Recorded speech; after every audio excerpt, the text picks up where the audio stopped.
sont des armes, à mon humble avis, à fuir comme la peste. Vous pouvez perdre toute votre mise, mais là, j'irai pas vous plaindre. Il fallait pas y aller. Il est quand même très tentant de chercher un coupable, et ce coupable, c'est la gestion indicielle, forcément. L'ETF, c'est une enveloppe. Derrière cette enveloppe, il y a des investisseurs. Donc un ETF ne crée pas de bulles. Les investisseurs qui investissent sur les marchés créent des bulles. Le trading, c'est l'ennemi de la performance. Quand vous investissez pour le long terme, il ne faut pas faire de trading, il faut faire 18 000 milliards de dollars. Et si le phénomène ETF était trop gros pour être sans danger? Les ETF sont l'outil d'investissement le plus populaire au monde. Des milliers de particuliers en achètent chaque mois, les institutionnels en raffolent aussi. Même Warren Buffett les recommande pour les particuliers.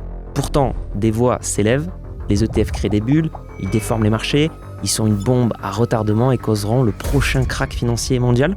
Alors, les ETF sont-ils trop populaires pour être sans danger?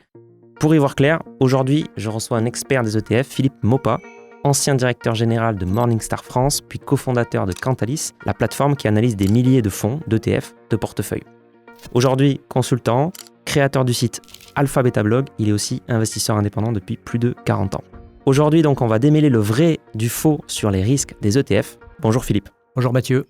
Déjà, avant de commencer sur les risques, première question, pourquoi selon toi il y a cet engouement massif sur les ETF? Alors, je vais revenir sur la référence à Warren Buffett. Si je ne m'abuse, ça devait être dans la lettre aux actionnaires de Berkshire Hathaway de 2016, il a recommandé à sa veuve, sa future veuve plus exactement, et donc aux investisseurs particuliers, de s'exposer au S&P 500 via un fonds indiciel, pas un ETF. Je crois que le distinguo est important parce que l'ETF indiciel, ce n'est pas la seule façon de s'exposer à des stratégies indicielles. Historiquement, avant l'invention des ETF, il y a 35 ans maintenant, il y avait des fonds traditionnels qui s'achetaient une fois par jour à la valeur liquidative. Quant à savoir pourquoi l'ETF est devenu aussi populaire, il a fallu du temps. Comme je viens de le dire, premier ETF lancé au Canada en 1990 ou 11, je ne me souviens plus exactement. Les États-Unis ont suivi assez rapidement. Il a fallu de nombreuses années pour que ce véhicule conquiert les investisseurs privés. Il s'est assez rapidement imposé auprès des investisseurs institutionnels qui ont vite compris l'intérêt de pouvoir s'exposer pour des frais défiant toute concurrence à un indice dans le cadre d'une allocation diversifiée.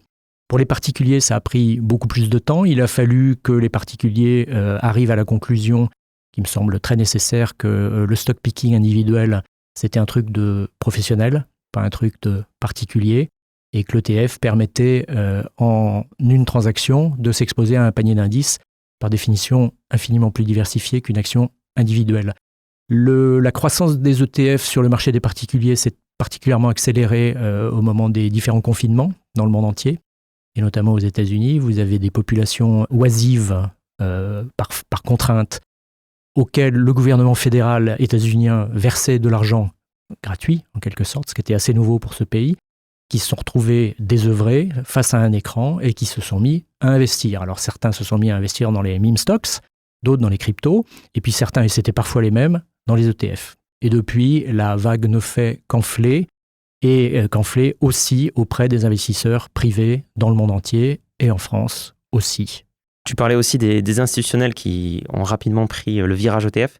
Pourquoi aussi ça intéresse les professionnels, les ETF? Parce que ça vous permet de vous exposer à un marché très rapidement et à vous désexposer, investir et désinvestir pour des frais de gestion infiniment inférieurs, comme je l'ai dit, à ceux d'un fonds traditionnel actif, ou même, ne mettons pas la charrue avant les bœufs, mais on va en parler d'un ETF actif, et que vous pouvez le faire dans la journée. Alors, à mon humble avis, ça n'a aucun intérêt de pouvoir le faire dans la journée quand on est un investisseur de long terme, mais la caractéristique de l'ETF qui est d'être négociable en bourse est essentielle pour certains investisseurs. Là où l'OPCVM traditionnel n'est pas négociable en bourse, je le rappelle, c'est ce qui le différencie de l'ETF. ETF, c'est Exchange Traded Fund, fonds négociable en bourse. Tu as raison d'ailleurs de rappeler qu'il y avait des fonds indiciels avant les ETF, notamment grâce à Jack Bogle, fondateur de Vanguard, qui était d'ailleurs un petit peu contre les ETF, puisque pour lui, ça devait être que des véhicules long terme. Et le fait que les ETF soient échangeables plusieurs fois, même dans la même journée, c'est un petit peu contre la philosophie et l'investissement long terme, qu'on véhicule d'ailleurs tous les deux. Maintenant, parlons du coup de cette popularité des ETF qui pourraient créer des risques. Il y a beaucoup parfois d'idées reçues, parfois en tout cas de risques qui peuvent être véhiculés, parfois imaginés. L'idée, c'est d'analyser chaque contre-argument aux ETF sur des risques potentiels énormes. Le premier gros risque, ce serait en tout cas, que les ETF pourraient créer des bulles, puisque si tout le monde achète le même portefeuille d'ETF, ça pourrait faire que quand le marché monte, voilà, tout va bien, mais lorsque le marché baisse, lorsque tout le monde retire, il peut y avoir des retraits tels et des concentrations telles de capitaux que ça peut créer des bulles et des cracks financiers conséquents. Alors, précisons bien qu'on parle d'ETF indiciel, n'est-ce pas ? Indiciel, évidemment. Jusqu'à une époque récente, ETF était égal à ETF indiciel, ça n'est plus le cas. Donc, on va parler ici particulièrement d'ETF indiciel, et quand je voudrais parler d'ETF actif, je préciserai bien que c'est de l'actif. Comme ETF S&P 500, MSCI World, voilà, que tout le monde connaît, mais effectivement, il n'y a pas que des ETF indiciels. Un ETF qui réplique mécaniquement un indice. C'est ça. Qui est défini. L'ETF, c'est une enveloppe. Derrière cette enveloppe, il y a des investisseurs. Donc un ETF ne crée pas de bulles. Les investisseurs qui investissent sur les marchés créent des bulles. Tous les investisseurs ne sont pas investis dans le même ETF. Ils n'achètent pas au même moment, ils n'ont pas les mêmes horizons de placement. Et le prix sur un marché boursier, il est fait par les investisseurs actifs. Ceux qui ont des convictions sur la valeur d'un actif, une action en l'occurrence, et qui décident de l'acheter parce qu'ils estiment qu'elle a un potentiel de valorisation, ou de la vendre parce qu'ils estiment qu'elle est trop chère ou qu'elle est à son cours. Ce ne sont pas les acteurs qui s'exposent au marché via des véhicules indiciels qui font les prix. Ce sont les investisseurs actifs. Donc je ne vois pas où est le risque, où serait la causalité entre l'augmentation des encours en actifs, en ETF indiciels ou en véhicules indiciels et la hausse des marchés. Pourquoi ? Parce que cette augmentation des encours en véhicules indiciels, dont les ETF, elle est concomitante et à peu près exactement parallèle à la décollecte des véhicules gérés activement. C'est un jeu quasiment à somme nulle depuis 10 ans. À ton avis, quels sont les flux de collecte nette en gestion collective aux États-Unis sur les actions États-Unis depuis 10 ans ? Ils sont de combien de milliards de dollars ? Des milliers ? 50. Ok. 50.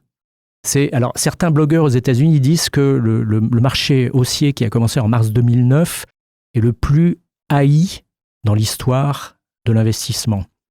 Les investisseurs aux États-Unis ne se sont pas massivement portés sur les marchés. Il n'y a pas eu des flux de collecte nette massifs qui auraient pu influer sur les valorisations. C'est 50 milliards de dollars.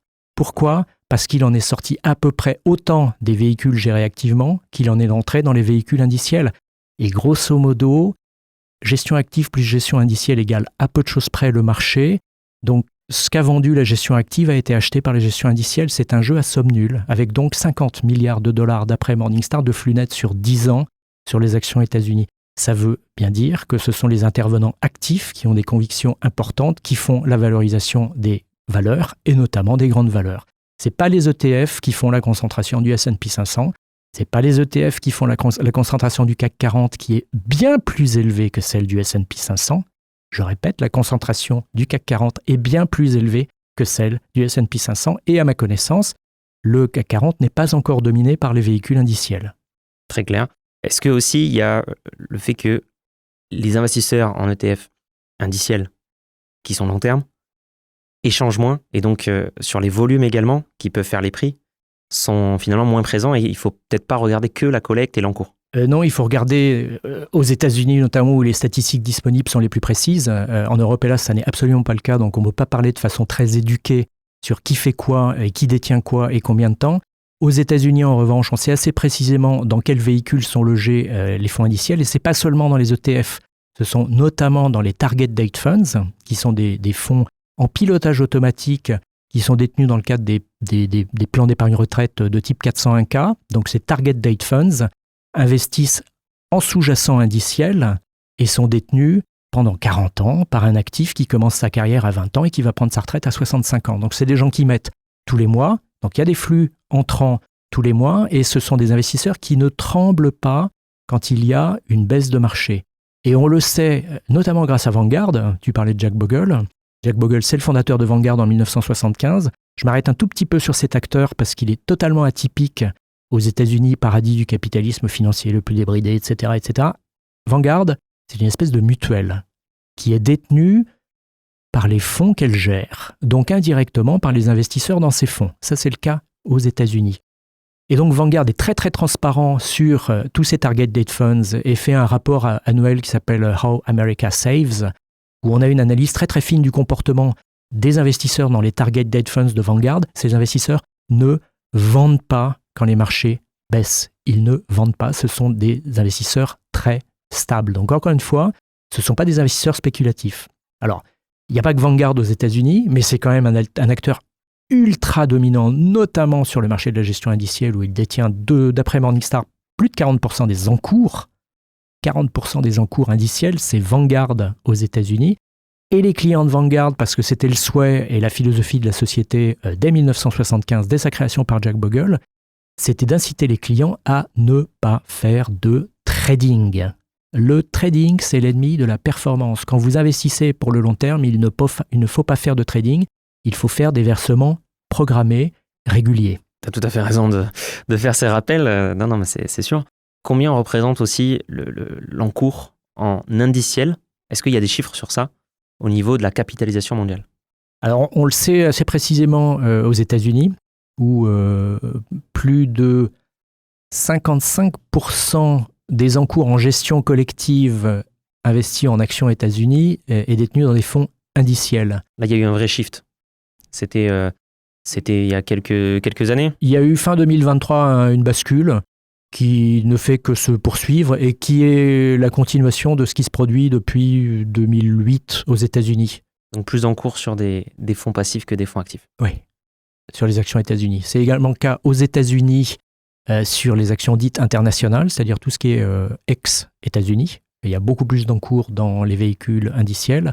Et aux États-Unis également, les encours sur les obligations taxables, qui sont les obligations où il y a le plus d'encours aux États-Unis, la gestion indicielle est en train d'arriver à parité avec la gestion active. C'est loin d'être le cas en Europe, où si la gestion indicielle progresse toujours beaucoup sur les actions, la gestion obligataire active est toujours ultra dominante et accentue sa domination avec des flux de collecte assez phénoménaux l'an dernier, beaucoup plus importants que ceux sur les véhicules obligataires indiciels. Et ça se confirme depuis le début de l'année. Donc une dichotomie de comportement entre l'Europe et les États-Unis. Les États-Unis ayant fait le choix de plus en plus délibéré de la gestion indicielle, y compris pour l'obligataire, là où en Europe, l'obligataire fait plus que résister et reste en fait l'ultime bastion de la gestion active sur les actifs dits ou présumés liquides. Je pense qu'il est aussi important de rappeler que dans la capitalisation mondiale, il n'y a pas que les fonds gérés avec... Enfin, il n'y a pas que des actions qui sont dans des fonds communs de placement. Et je crois que ça représente autour de 15% de la capitalisation. Donc les ETF représentent... les ETF indiciels ou les fonds indiciels représentent plutôt, au niveau de la capitalisation mondiale, autour de 7 à 8%, il me semble. Tu confirmes aussi, tu as vu ces chiffres. Et donc finalement, ça reste pour l'instant minoritaire. On parle d'un engouement massif, comme si ça représentait une capitalisation énorme. C'est déjà beaucoup, 7 à 8%. Quand on parle de plus de 50% des encours qui sont maintenant sur des fonds passifs plutôt qu'actifs, il ne faut pas oublier que derrière, il n'y a pas que les fonds dans la vie. Il y a aussi les investisseurs individuels, les actionnaires, les propriétaires, genre Elon Musk, Bezos, etc., qui ont énormément de capitalisation. Et c'est aussi ça qui fait le marché. Bien sûr. Autre gros risque qu'on entend souvent, c'est l'amplification des grosses capitalisations. Alors, du coup, tu as déjà un petit peu répondu, je pense, à cette question, mais les ETF se concentrent sur les grosses capitalisations vu qu'ils sont pour la plupart donc indiciels et équipondérés. Pardon, pas du tout. Et capipondérés, donc pondérés en fonction de la capitalisation boursière. Et donc, forcément, quand Nvidia prend de l'ampleur, eh bien, ça prend de l'ampleur dans tous les ETF indiciels qui suivent le S&P 500 ou le MSCI World, etc. Et dans le même temps, pour un ETF S&P 500, si vous êtes une entreprise, que vous n'êtes pas dans les 500 premières capis, que vous ne faites pas partie en fait du S&P 500, si vous êtes à la 501e place, par exemple, eh bien, il n'y a pas ces flux qui peuvent être massifs des fonds indiciels qui vont venir renforcer votre cours de bourse et votre capitalisation. Donc, est-ce que finalement les ETF n'amplifient pas artificiellement les plus grosses capitalisations? Non, jusqu'à preuve du contraire, et je n'en ai lu aucune de convaincante, non. Et les ETF, ce n'est pas une abstraction autonome. Les ETF sont des véhicules qui sont achetés et vendus par des investisseurs. Donc, quand un investisseur décide d'acheter un ETF, il s'expose, qu'il le sache ou non, et je crains malheureusement que certains investisseurs privés achètent un ETF sans même soulever le capot et regarder ce qu'il y a dedans. Or, quand on achète un ETF indiciel, on achète un panier de valeurs, et il me semble un minimum important de regarder les 10 premières, hein, sinon les 500 du S&P 500. Donc, non, je ne comprends pas le raisonnement qui consiste à dire les ETF indiciels sont de plus en plus importants sur le marché, Nvidia vaut de plus en plus cher, donc c'est la faute aux ETF indiciels. Non, car au sein du S&P 500, il y a une majorité de valeurs qui sont en baisse depuis le début de l'année. Or, si ce raisonnement tenait pour les grandes valeurs, il devrait tenir pour les 499 autres ou les 493 autres, puisque un fonds capi pondéré achète en proportion de la capitalisation boursière. Donc en théorie, son effet marginal sur le cours de l'action doit être le même pour les 500 valeurs du S&P 500. Ça n'est pas le cas. Il y a 3, 4, 5, 6 ou 7 valeurs qui ont des hausses considérables et les 493 autres qui sont quasiment en baisse depuis le début de l'année ou depuis 2 ans ou depuis 3 ans. Ce n'est donc pas la faute des ETF si Nvidia est la première capitalisation mondiale. C'est la faute de l'offre et de la demande qui crée un prix d'équilibre. Ce prix d'équilibre, il est en hausse et il est le fait des gérants actifs, pas des gérants indiciels.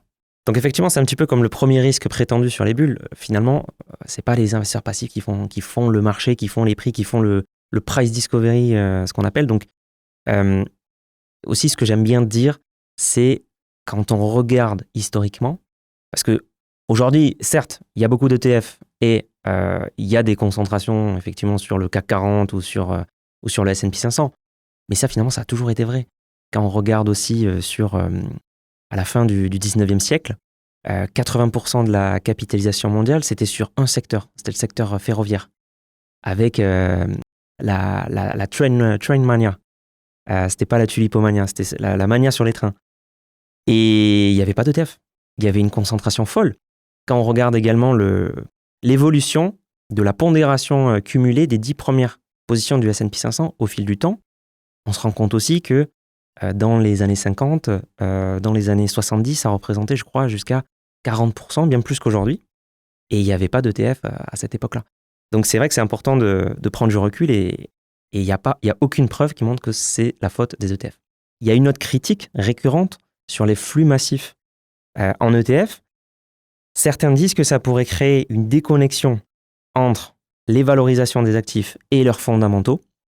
Finalement, est-ce que, encore une fois, c'est pas la même réponse? Les ETF passifs, de toute façon, ce ne sont pas eux qui sont responsables des prix.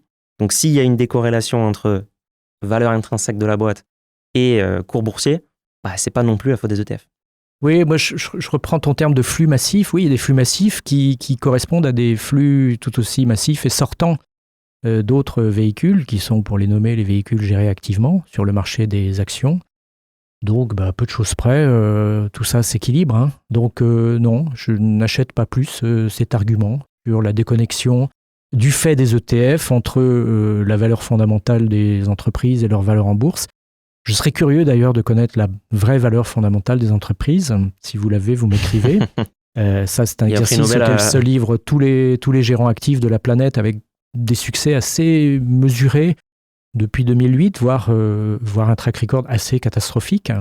Et je note évidemment que la plupart des critiques des ETF indiciels ou des véhicules indiciels émanent de la communauté, que je qualifie d'écosystème, de la gestion et de la distribution de produits gérés activement, donc chers car il faut payer des rétrocommissions, et que quand on sous-performe aussi massivement, collectivement, que la communauté de la gestion active, il est quand même très tentant de chercher un coupable, et ce coupable, c'est la gestion indicielle, forcément. Donc il faut aussi garder en tête qu'il y a des intérêts économiques qui sont évidents, et que cette forte croissance des encours des ETF indiciels au détriment des encours actifs, c'est un choc assez massif sur les comptes de résultats des sociétés de gestion traditionnelles, donc des gérants actifs. Il suffit de voir la trajectoire en bourse des sociétés de gestion de taille moyenne, c'est-à-dire qui peuvent quand même gérer jusqu'à 1000 milliards de dollars, qui ne sont pas des gérants indiciels. C'est une catastrophe absolue car ils décollectent massivement depuis des années. Ils décollectent massivement parce qu'ils ne font pas leur boulot. Ils ne font pas leur boulot parce qu'il est très difficile de battre le marché, et très difficile de battre le marché quand on a des frais élevés. Et c'est le cas de la gestion active quand elle doit rémunérer un réseau de distribution rétrocommissionné.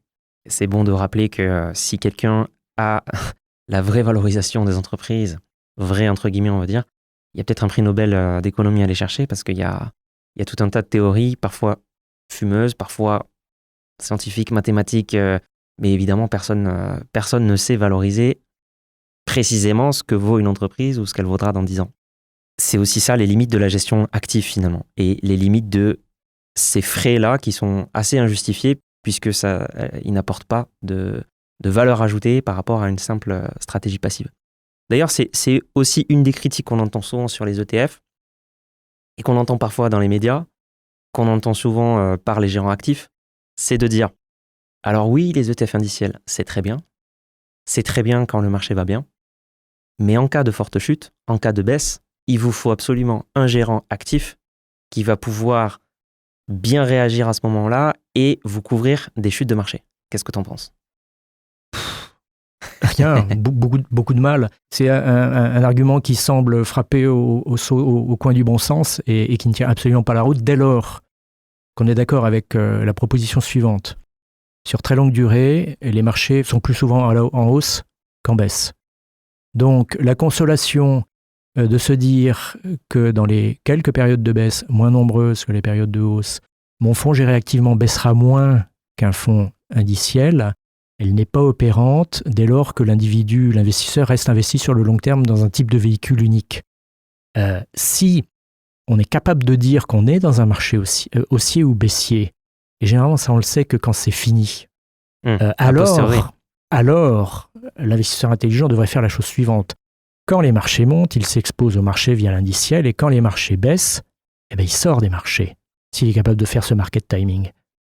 Il serait complètement idiot de sa part de privilégier un gérant actif pour baisser moins qu'un gérant indiciel. Alors je répète, le trading pour l'investisseur privé, c'est l'ennemi de la performance. Donc il ne faut pas essayer de sortir du marché parce qu'on pense que ça va baisser. Et il ne faut pas se dire qu'il est préférable d'être investi chez un gérant actif pour moins perdre quand ça baisse, parce que vous gagnez beaucoup moins quand ça monte. Et comme ça monte plus souvent que ça baisse, vous gagnez beaucoup plus sur longue durée que chez un gérant indiciel. C'est QFD, j'espère. Et puis même, on peut même aller au-delà, c'est-à-dire qu'il y a des études, notamment de Vanguard, qui montrent que les gérants actifs, en période baissière, ne font quand même pas mieux que le marché, en moyenne. Si un gérant actif dit qu'il a peut-être moins baissé, c'est aussi parce que peut-être tout simplement il a un fonds plus patrimonial, plus défensif qu'avec un bêta plus faible par exemple. Et c'est juste ça la raison derrière. Tu as raison de préciser l'existence de cette étude de Vanguard qui est très intéressante. Alors Morningstar vient d'en faire une encore plus récente sur les actions États-Unis qui arrive à la conclusion qu'en moyenne la gestion active a fait un petit peu moins mal que la gestion indicielle dans les rares périodes de baisse étudiées. Mais il n'en demeure pas moins que de par le fait qu'il y a plus de périodes haussières que de périodes baissières, cette surperformance éventuelle et non avérée selon les études de la gestion active en période de baisse n'est pas suffisante pour compenser la sous-performance en période de hausse. Du coup, quel risque tu vois toi sur les ETF ? Le risque de marché, qui est celui auquel sont exposés tous les investisseurs, quel que soit le véhicule d'investissement qu'ils choisissent, que ce soit un fonds action géré activement, un fonds action indiciel ou des actions en direct. Quand ça monte, ça monte. Quand ça baisse, ça baisse. Donc le risque, il est le même, quelle que soit l'enveloppe. Un ETF action indicielle va baisser quand les marchés baisseront. Un fonds action géré activement baissera aussi, à peu près dans les mêmes proportions. Et une action individuelle pourra baisser plus ou moins parce qu'elle a son risque individuel qui n'existe pas individuellement au sein d'un véhicule diversifié. Donc le risque des ETF, c'est le risque de marché. On a longtemps parlé du risque que l'ETF ne cote pas à la valeur de son portefeuille. Et on a vu pendant les quelques dislocations de marché que ça avait plutôt bien fonctionné, que ce soit sur les marchés actions ou que ce soit sur les marchés obligataires. Donc il n'y a pas de risque lié à l'ingénierie mise en place au sein d'un ETF. Le risque de l'ETF, c'est le risque de marché. Point. Il y a beaucoup de gens aussi qui parlent des risques des ETF synthétiques, parce qu'il y a beaucoup de personnes qui investissent forcément en France sur un PEA et qui veulent diversifier mondialement avec des ETF World, S&P, etc.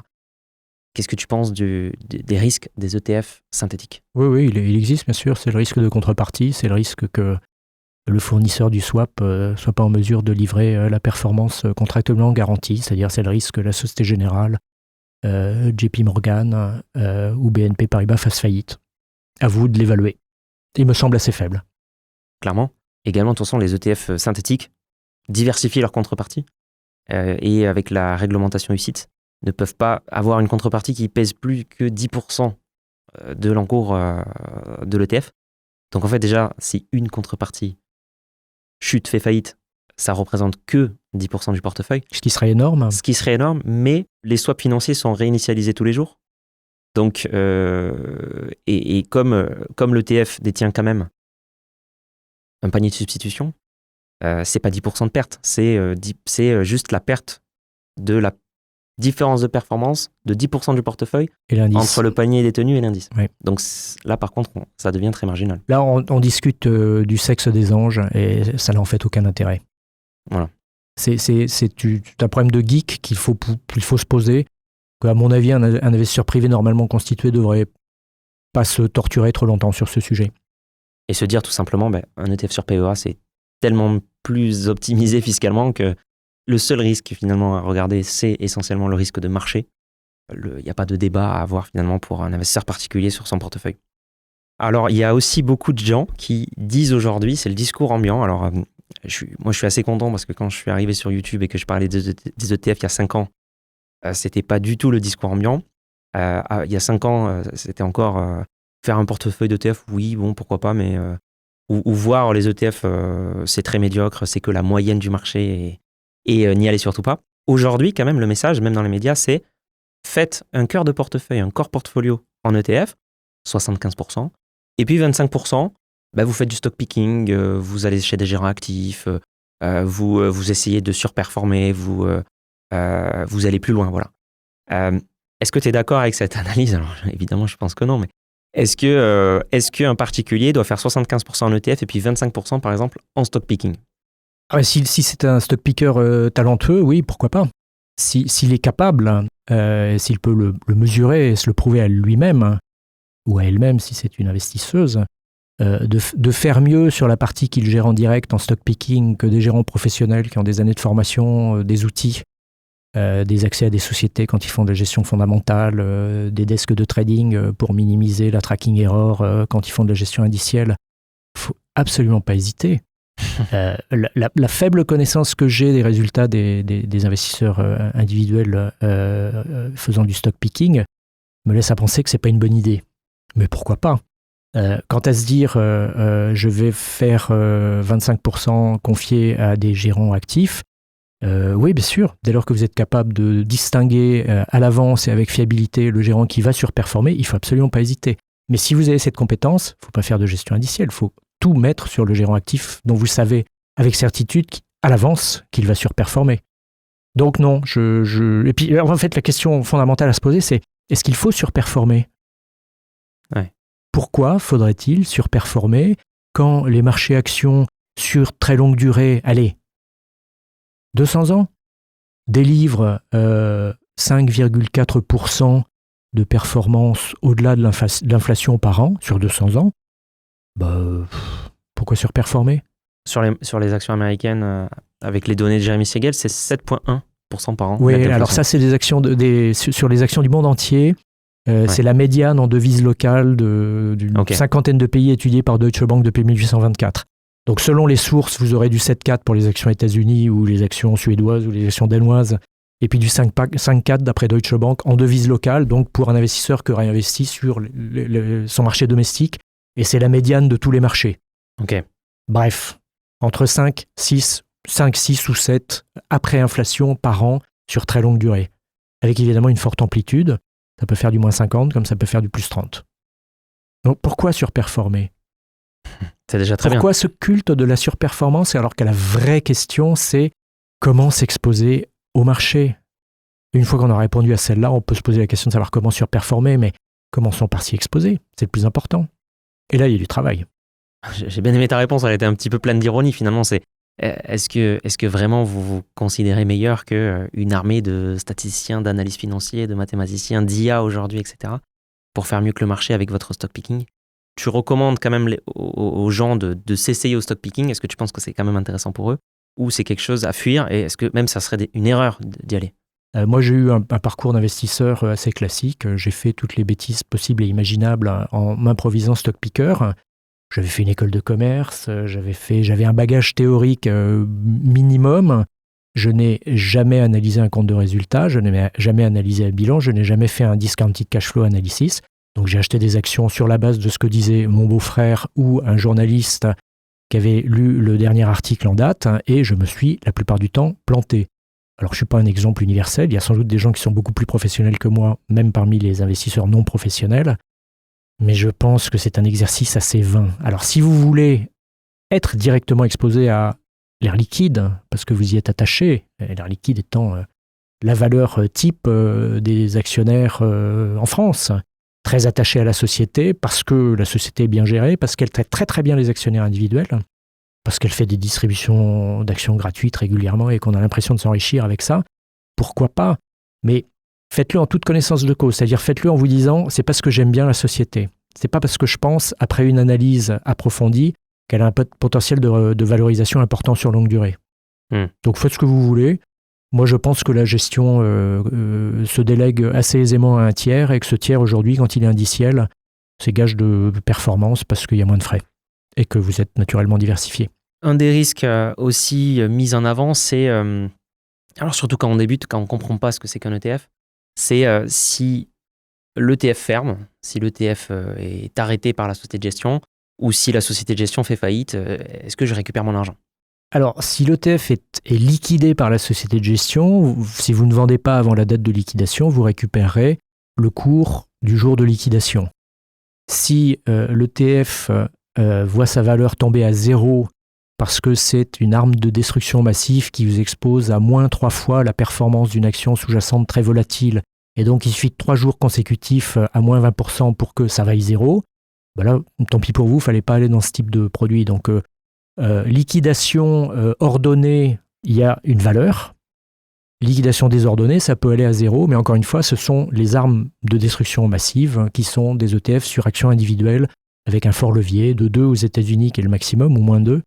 Et je rappelle qu'en Europe, on autorise jusqu'à 3 ou moins 3, et ce sont des armes, à mon humble avis, à fuir comme la peste, dont la détention ne se conçoit que sur une journée, et pas plus, et qui, encore une fois, peuvent ne plus rien valoir. Donc oui, vous pouvez perdre toute votre mise dans de très très très rares cas sur certains ETF, mais là, j'irai pas vous plaindre. Il fallait pas y aller. Oui, clairement. Après, bon, sur des ETF classiques, indiciels, Word, S&P 500, voilà, si demain la société, si elle fait faillite, juste le gestionnaire peut changer. L'argent est ailleurs. L'argent, il n'est pas sur le compte de la société de gestion. Donc une faillite de la société de gestion n'impacte a priori pas son dépositaire. Exactement, l'argent est chez un dépositaire ségrégué. Et si elle liquide l'ETF, juste vous retrouvez votre argent au jour de la liquidation et vous l'investissez ailleurs. Absolument. Je pense qu'on a fait le tour des idées reçues et des risques prétendus des ETF. Et pour ceux qui veulent s'intéresser au travail de Philippe, vous le retrouverez donc sur le site Alpha Beta Blog. Merci beaucoup Philippe. Merci à toi. À la prochaine.